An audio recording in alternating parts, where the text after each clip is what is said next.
Hello friends, here I Kunal Nagpal would like to extend warm welcome greetings to all of you to this great economic platform. Dear friends, today we are basically going to have a brief discussion on the key economic news highlights of the day. So here it begins. First of all, let's begin with a great news. There has been a bit of currency appreciation of our Indian economy. That is, the rupee gains 5 paise to 82.79 Indian rupees against the US dollar. The rupee appreciated by 5 paise to close at 82.79 rupees against the US dollar on Thursday, that is on 22nd December 2022, amid a weak greenback in the overseas markets.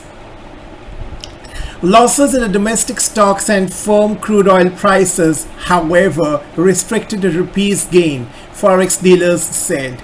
The local currency opened higher at 82.78 rupees at the interbank foreign exchange market after the overnight losses in the greenback on the imported risk sentiment. The rupee moved in the range from 82.64 to 82.79 in the day trade before settling at 82.79 to a dollar, showing gains of 5 paise over its previous close. The rupee had weakened by 14 paise to settle at 82.84 on 21st December 2022. The investor sentiment improved after a report showed that the US consumer confidence is holding up despite the Federal Reserve's campaign to fight inflation by raising the interest rates.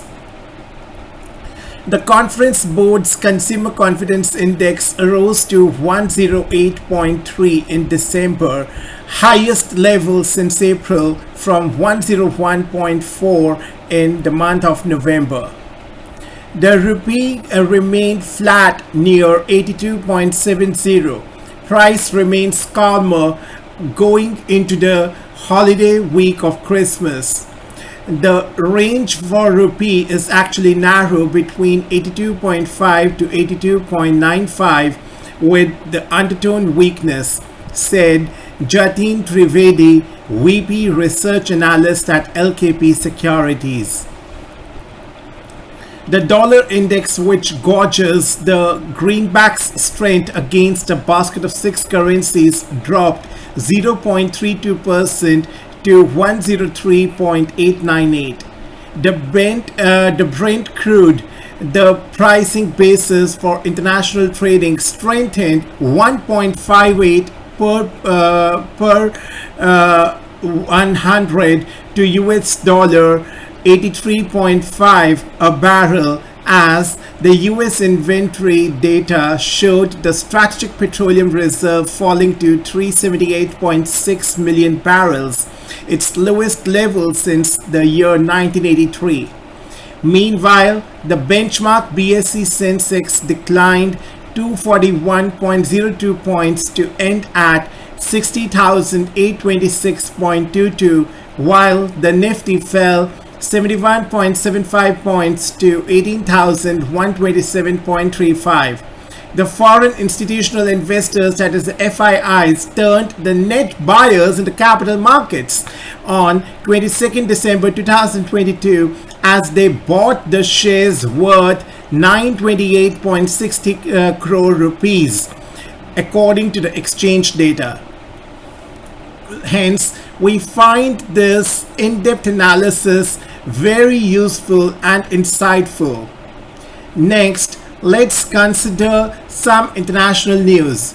And this is actually a very good news of respite, as the Russian President Vladimir Putin calls for speedy end to the Ukraine war, requires diplomatic solution. Russian President Vladimir Putin stated that Russia was planning to initiate a speedy end to Ukraine war. He said on 22nd December 2022 that the fighting should end as soon as possible, according to a report by the Sydney Morning Herald. Our goal is to end this conflict.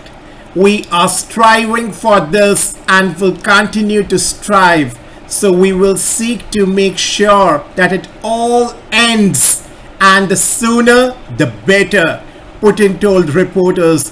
So good news and such a moment of big relief it is. However, his comments were met with the skepticism by Ukraine and its allies. White House spokesman John Kirby said Putin had shown absolutely zero indication that he is willing to negotiate an end to the war that began with Russia's invasion of Ukraine on February 24, 2022, reported SMH. Quite the contrary, Kirby told reporters during an online briefing, adding, "Everything he is doing on the ground and in the air bespeaks a man who wants to continue to visit violence upon the Ukrainian people and escalate the war." So that's actually quite contrary to what Putin is claiming. In the meantime, Putin urged that for a speedy end to the conflict with Ukraine, it would involve a diplomatic solution. Russia has persistently said that it is open to the negotiations. Still, Ukraine and its allies suspect it as Moscow's ploy to buy time after a series of Russian defeats and retreats, reported SMH. I have said many times, the intensification of the hostilities leads to the unjustified losses, Putin told reporters.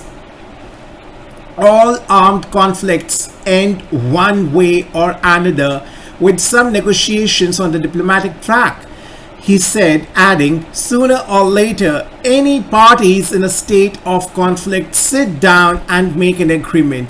The sooner this realization comes to those who oppose us, the better. We have never given up on this." Meanwhile, Ukrainian President Volodymyr Zelensky returned to Ukraine buoyed by the support shown by the President Joe Biden on his trip to Washington, his first foreign journey since Russia invaded its neighbor. Notably, US Congress moved closer on Thursday, that is 22nd December, to approve an additional $44.9 billion in the emergency military and economic assistance, part of a wider US government spending bill. This is actually on top of some $50 billion already sent to the Ukraine region this year, reported SMH. The Biden administration announced another $1.85 billion in military aid for Ukraine, including the Patriot system. Zelensky told the Congress that the United States' aid to his country was actually an investment in democracy, and Patriot system was an important step in creating an air shield. However, Putin played down the significance of the Patriot air defense system. He said it was quite old and did not work like Russia's S-300 system. An antidote will always be found, he said, boosting Russia's intention to crack the Patriots. So, those who do it are doing it in vain. It's just the prolonging of the conflict, that's all, he said. So, the sooner the better is the Vladimir's statement. Russia wants quick end to the Ukraine war. Now let's see where this particular situation lies. Now, let's have a look on the Vision 2047 port handling capacity to be raised by 4x. India is actually working out a plan to ramp up the cargo handling capacity of its ports fourfold to 10,000 million tons per annum, that is MTPA. A comprehensive ports master plan will spell out the target to be achieved by 2047, coinciding with 100 years of India's independence, a senior government official told ET. The goal under the Vision 2047 is to increase the port handling capacity to 10,000 million tons per annum. The counters of the plan will soon be spelled out. There will be the avenues for the private participation that are being worked upon, the officials said. India has currently 12 major ports and 78 operational non-major ports. The total annual capacity of the major ports stands at 1,597.59 million tons per annum, while non-major ports can handle 1,007.40 million tons per annum. This takes the country's total operational port capacity to nearly 2,604.99 million tons per annum. In April this year, the Shipping Ministry had issued the directions for the preparation of a comprehensive master plan for the ports with a planning horizon of 2047. The Indian Ports Association, an apex body of the major ports, has been directed to integrate all port master plans with respect to the Vision 2047 and prepare a comprehensive plan. At a Chintan Betak organized in June, the Shipping Minister, Mr. Sonowal, had asked all the ports to prepare a master plan in order to become the mega ports by 2047. Importing port infrastructure and facilities, reducing the turnaround time, and increasing the handling capacity will be the bedrock of the 2047 target. The latest goal is actually well above the targets under the ongoing Sagarmala program that aims boosting the port capacity by nearly 800 million metric tons per annum to an overall 500 plus 3,000 micro million tons per annum by 2035. As a part of the Sagarmala program, more than 800 projects at an estimated cost of 5.5 lakh crore rupees have been identified for implementation during 2015 to 2035 span. In a nearer goal, the Maritime India Vision 2030 has a goal to develop the global standard ports in India. The MIV, that is the Maritime India Vision 2030, estimates investments to the tune of 1 to 1.25 lakh crore rupees for the capacity augmentation and infrastructure development at the Indian ports. Separately, India is also working on developing LNG handling and ship refueling capacity at all major ports with an estimated investment of nearly 20,000 crore rupees. Next, my dear friends, let's discuss the defensive sectors which are in focus again on the rising COVID cases. Actually, the risk off mood in the stock market is prompting the investors to reshuffle their bets in favor of the so-called defensive sectors such as pharmaceuticals and to some extent information technology.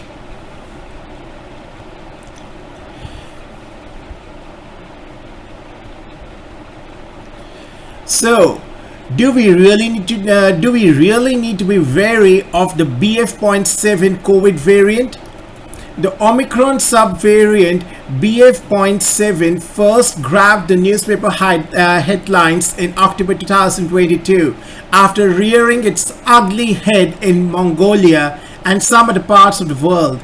Fast forward to the present day, where China is actually battling another deadly COVID wave fueled by the BF.7 variant. This fear has already put India on alert considering the nature of the subvariant. We detail 4 reasons why the BF.7 subvariant is dangerous and therefore worthy of caution. Actually, it is capable of bypassing the protection offered by the vaccines and previous infections. The subvariant possesses a higher capacity to cause reinfection or infect those who have been vaccinated. A recent study too suggests that BF.7 could dodge immunity even in the case of those vaccinated twice. That's really an alarming situation, guys. It has high transmissibility and infection rate. The fact that the subvariant has already infiltrated the United Kingdom, Germany, France, the US and India are already emphasizing how dangerous it can be. However, there is no scientific study that links this variant with increased hospitalization rates. It can be a silent killer. BF.7's symptoms are actually similar to those of other Omicron subvariants. In asymptomatic cases, it might directly impact the patient's lungs, causing more damage and potentially even death. Its impact on China thus far has been immense. Given India's high vaccination rates and superior quality of vaccines, the chances of BF.7 impacting India the same way it did China are actually quite slim. The authorities too remain optimistic that we have the situation well in control. From 4 reasons why Omicron subvariant BF.7, the driver of ongoing COVID wave in China, has India on alert. The Weather Channel. So we find this in-depth analysis of analyzing the core intricacies of this new COVID variant BF.7 really insightful, as it will help guide the public to be actually proactive and take the preventive measures as necessary. Now, there is a good news again, that is, we are shifting towards the cleaner power. India's current power generation capacity stands at nearly 4,09,161 megawatt, with fossil fuel based sources accounting for approximately 3/5, that is nearly 60% of the total. According to the government studies, the share of the non-fossil fuel-based generation capacity is likely to increase from the existing level of 42% to more than 64% by 2029-30. That's really a great vision, which is actually quite inspirational. And now let's go through the snapshot of the current capacity and its sources. So here it goes. Among the fossil fuels category, we have coal, which has the usage, or which has actually the highest usage, that is 49.9%, nearly 50%. Lignite 1.6%, gas 6.1%, and diesel 0.1%. Thus, the fossil fuels accounting to nearly 57.3% of the total energy consumption. Of the total energy generation. Now let's consider the non-fossil fuels. In case of non-fossil fuels, which account for nearly 42.3% of the energy generation as of now in the Indian economy, we have solar power. Power, that is generating energy through the solar panels, that is 15.1%. For hydro, it's 11.5%. For wind, it's 10.2%. For biomass power, it is 2.5%. For nuclear energy, it is nearly 1.7%. So we are also seeing the trend of the nuclear fusion, which is really quite encouraging.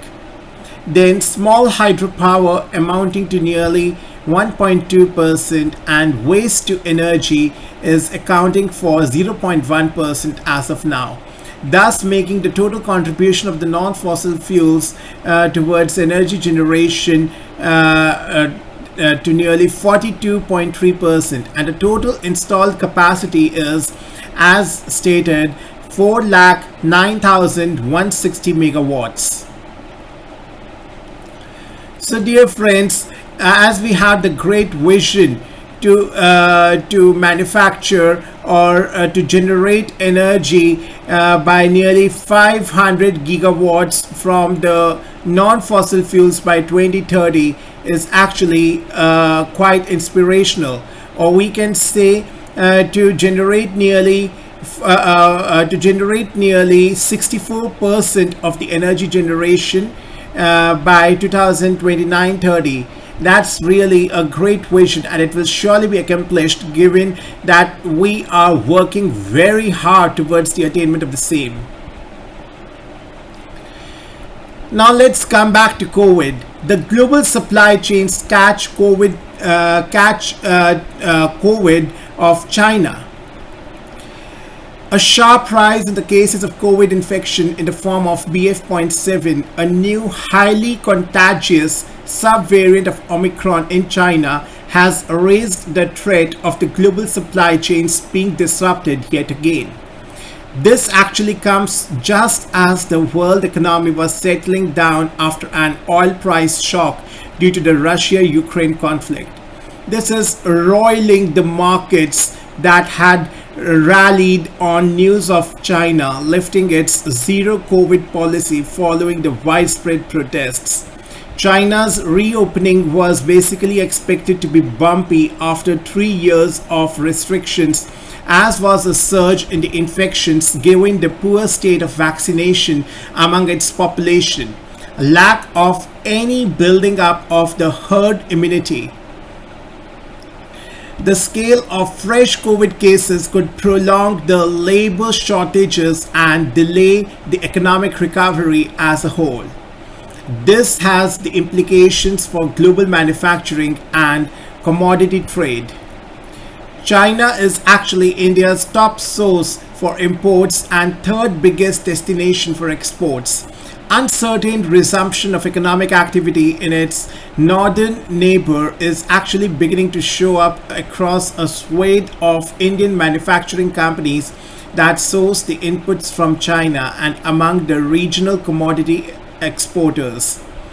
India's growth is being dampened by a slowdown in exports and a partial recovery in consumption on account of the persistent inflation.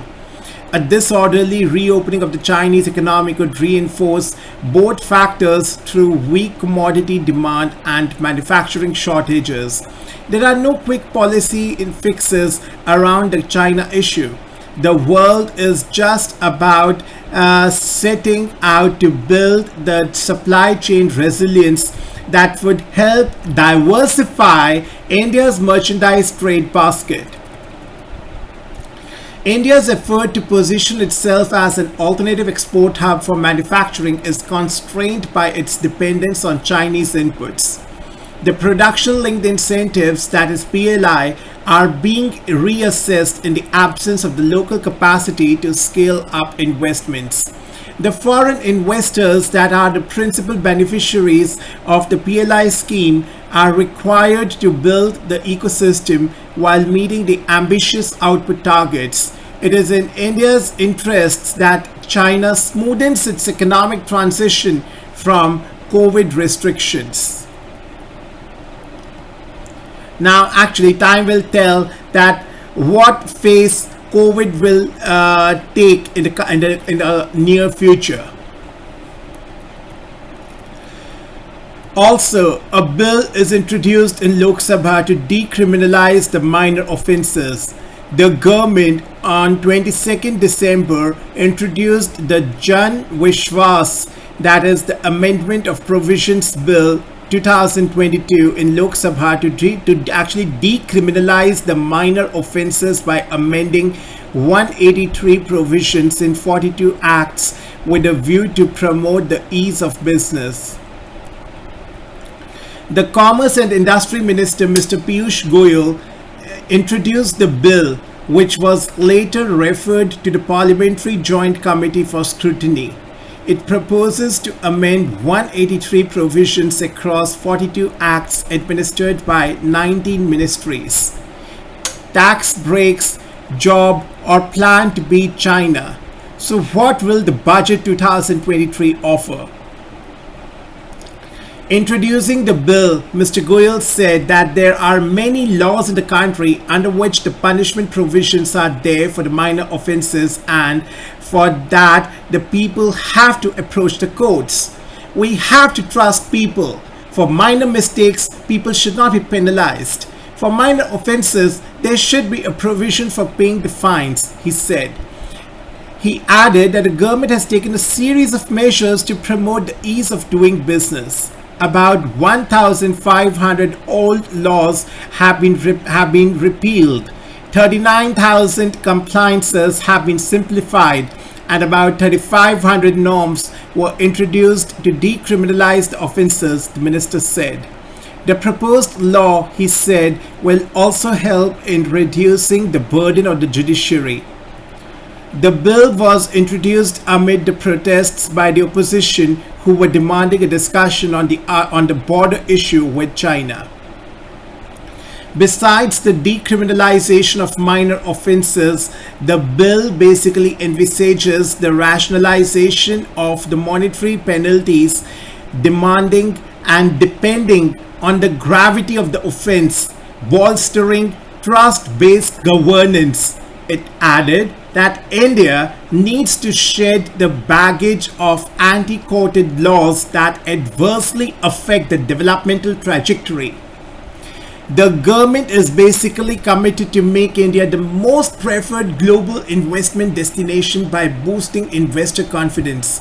The fear of imprisonment for the minor offences is a major factor hampering the growth of the business ecosystem and individual confidence, it said.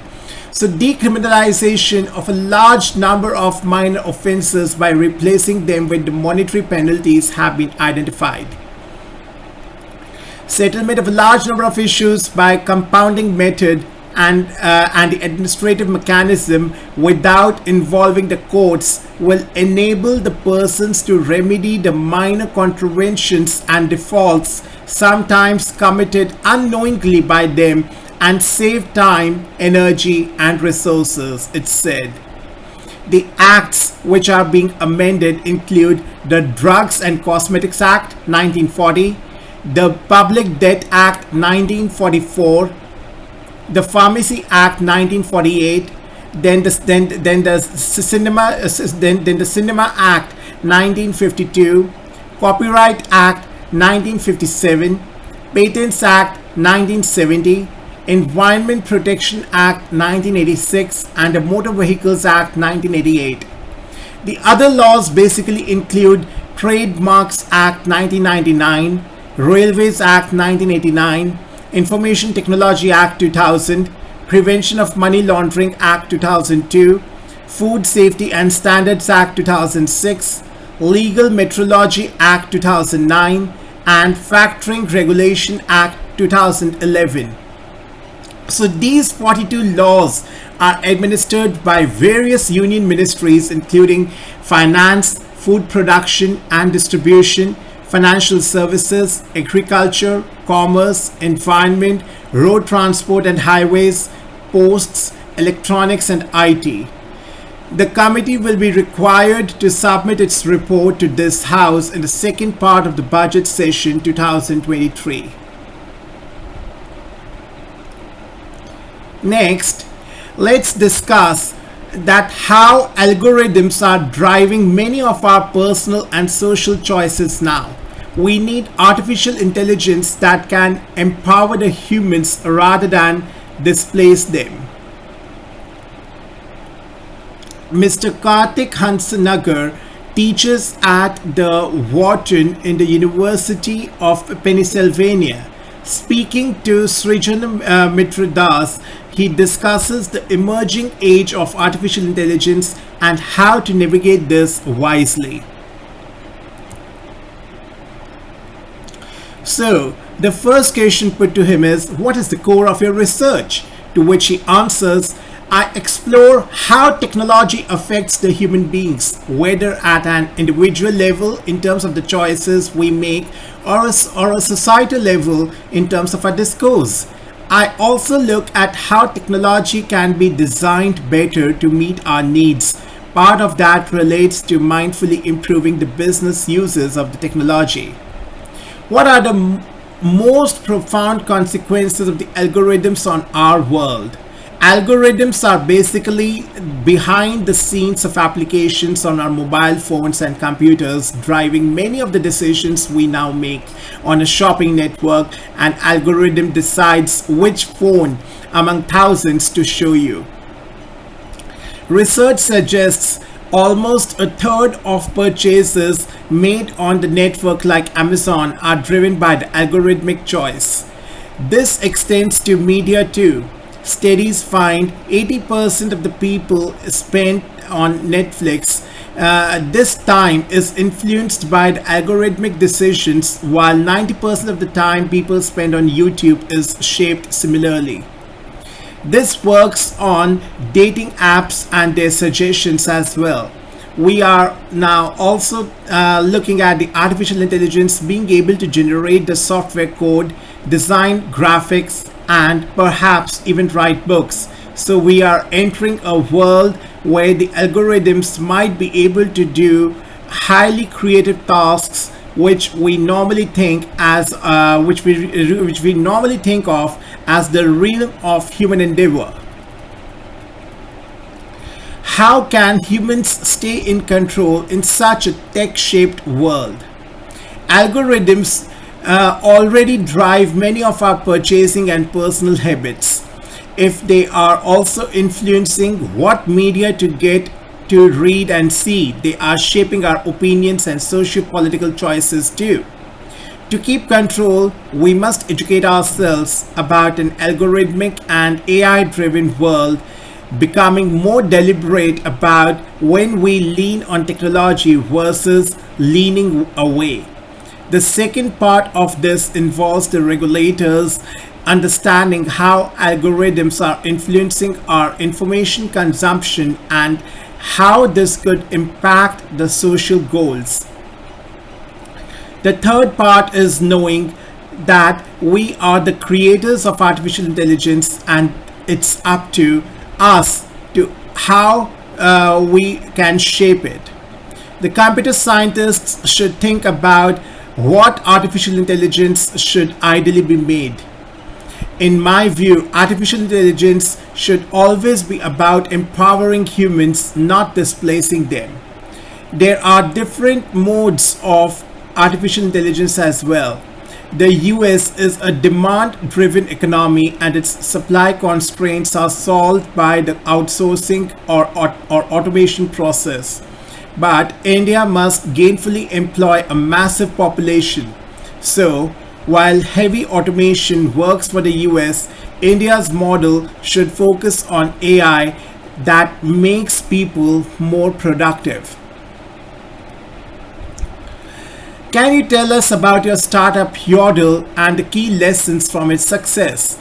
I co-founded Yodel with some of my students in 2005. We essentially brought data science to online marketing. Many consumers are moving to search engines like Google to find businesses like florists or realtors. So, small local businesses needed to advertise on Google's search algorithms, but that wasn't as simple as placing an ad in the yellow pages. They had to think about Google's ad auctions, which keywords to bid on, how much, etc. This was beyond the typical small business, so we brought that algorithmic approach for these decisions to them. The company scaled to include over 40,000 small businesses, managing over $200 million worth of ad spent on their behalf. As a startup founder, I discovered it's actually crucial to find and figure out how your problem selection and market is taking place. Also, people hear of incredible startup success stories, but 99% experiences are not those. The journey is full of many ups and downs. It helps to focus on the day-to-day work instead of obsessing over the outcomes. Also, remember, you are in a repeating game. Your first startup might not take off. My third venture succeeded after I kept trying. Part of Yodel's success also came from validating our business plan with the customers first and investors second. We didn't raise the venture capital money on an idea. We began by interacting with customers and selling to them. We raised our first round of external financing after building a customer base. Money does not solve early stage entrepreneurial problems. Understanding the customer needs does.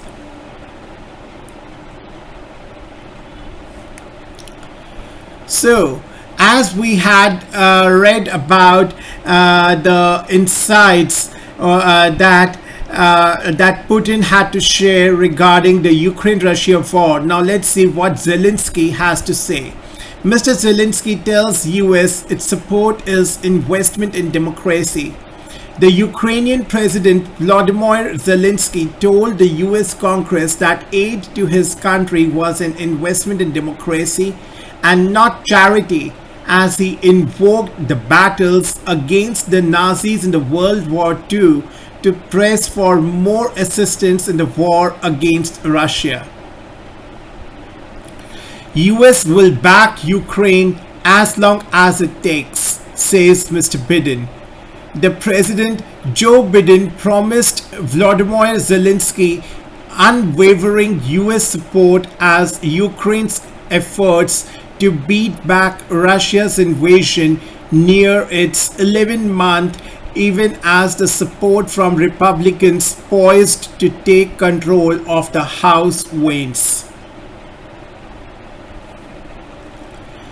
Now we can observe that as the COVID cases are increasing, Dr. Mansukh Mandavia chairs the meeting with state health ministers on COVID-19 situation and preparedness. He has directed us to increase the surveillance and testing and ensure that the COVID-19 appropriate behavior is followed.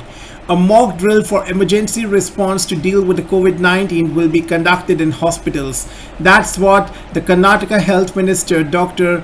K. Sudhakar on meeting with the Union Health Minister has to say.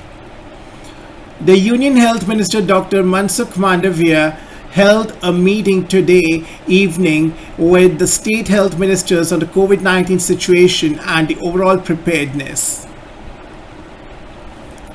And as we had discussed yesterday, India is planning to make COVID-19 negative test report mandatory for the passengers arriving from the countries with high number of positive cases, as per the Reuters report. The defensive sector is in focus again on the rising COVID cases.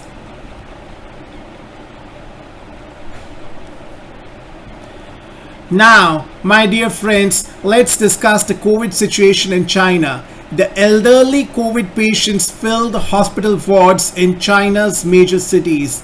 The virus is surging across China in an outbreak the authorities say this is impossible to track after the end of the mandatory mass testing.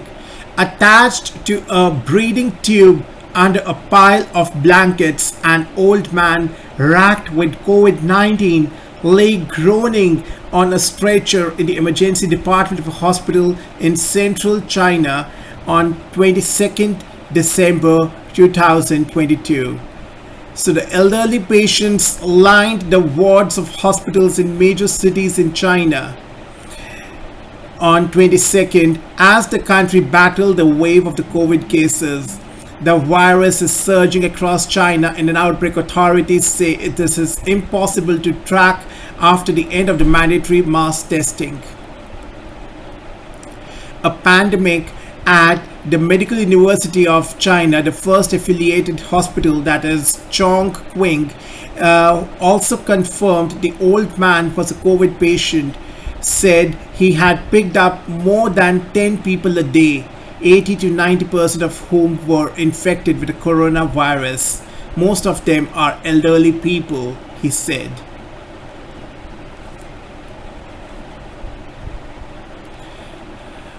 China lacked a zero COVID exit plan. The residents are now paying the price. After years of enforcing harsh measures to stamp out the coronavirus, President Xi Jinping's abrupt abandonment of the zero COVID in the face of protests and a widening outbreak has left China scrambling to avert a collapse of its public health system. The shortages of drugs and testing kits and logistical disruptions and upending daily life. These are the real traumas the Chinese economy is facing today. The four hospital workers told Reuters that insufficient planning for the end of zero COVID had left them to manage a chaotic reopening. Now, my dear friends, let's have a basic philosophical outlook towards life. What can we really offer God? While God needs nothing from us, there is a gift that we can offer to Him. One characteristic we can embody that would make the Creator happy is longing for God, which comes when we sincerely desire to be with the Lord. It comes from a deep feeling of unconditional love for Him. Love is a beautiful quality which is inherent within our soul. If we can experience our soul, we will experience this beautiful love. When we recognize ourselves as soul, we automatically experience longing for God because we become aware of our long separation from our source. So to realize ourselves as soul, we need to divert our attention from the outer world and focus on meditation. Meditation is the means by which we experience the love, peace, and stillness that is within ourselves. Doing so allows us to connect with the source of all love, all joy, which is God. The more we connect with the love and light of God in meditation, the more we grow in our love for Him. This connection clarifies our understanding of our existence. It also strengthens our relationship with God and all of creation. As we experience the light of God within us, we recognize that the same light shines within others. It is then that we begin to embrace our oneness, that is one God, one world family, the beautiful concept of Vasudhaiva Kutumbakam. Growing in love for our fellow beings, we readily extend a helping hand in selfless service to others.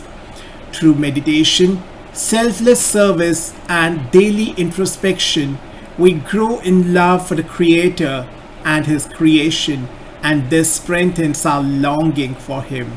This is such a beautiful write-up, dear friends. This is really beautiful, full of unconditional benevolence, and really it's very, very insightful. So, dear friends, I hope that you would have been benefited immensely with this great, insightful, and really the in-depth analytical discussion. So, on this note, my dear friends, I would like to end today's session. Thank you so much, and I really wish you people take good care, very good care of yourselves until we meet next. Thank you so much. Namaskar. Jai Hind.